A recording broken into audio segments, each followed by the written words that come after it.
জাতীয় বিশ্ববিদ্যালয়ের vice chancellor professor ড এএসএম আমানুল্লাহ বলেছেন, যেসব কলেজ জাতীয় বিশ্ববিদ্যালয়ের অধিভুক্তি শর্ত মানবে না সেগুলোর অধিভুক্তি বাতিল করা হবে।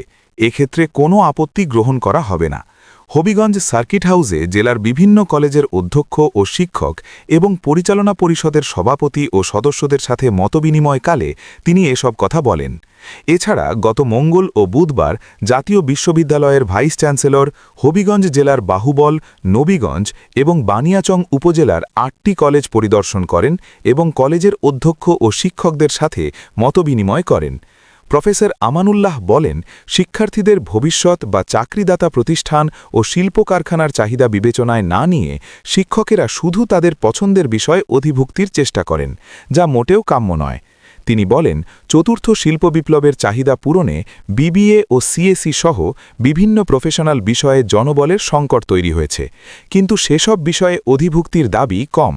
ভবিষ্যতের চাহিদা বিবেচনায় নিয়ে নতুন নতুন বিষয়ে অধিভুক্তির আবেদন করার আহ্বান জানান জাতীয় বিশ্ববিদ্যালয়ের ভাইস চ্যান্সেলর। অনেক কলেজে নিয়মিত পরিচালনা পরিষদের সভা হয় না জেনে ক্ষোভ প্রকাশ করেন প্রফেসর আমানুল্লাহ। তিনি বলেন, এতে শিক্ষক শিক্ষার্থীদের সমস্যা জানা যায় না, ফলে সমাধানও হয় না, যা দিনে দিনে প্রকট আকার ধারণ করে।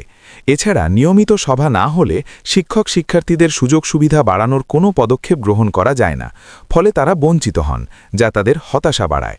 জাতীয় বিশ্ববিদ্যালয়ের ভাইস চ্যান্সেলর বলেন, উচ্চশিক্ষার মান বাড়ানোর পাশাপাশি কলেজের উন্নয়ন এবং শিক্ষক শিক্ষার্থীদের কল্যাণে গৃহীত যে কোনো উদ্যোগ বাস্তবায়নে পাশে থাকবে জাতীয় বিশ্ববিদ্যালয়।